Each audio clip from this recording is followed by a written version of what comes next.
Hello दोस्तों, नमस्ते। नमस्ते।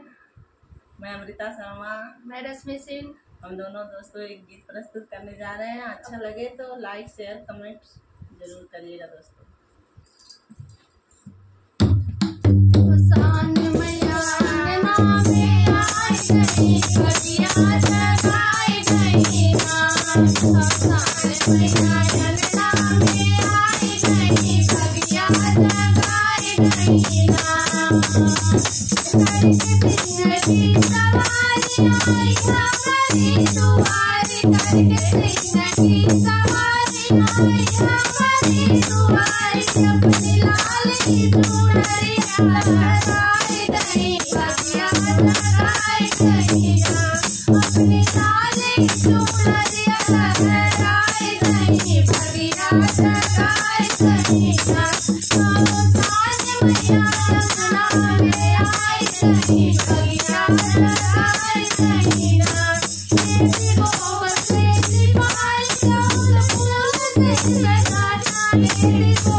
Bye.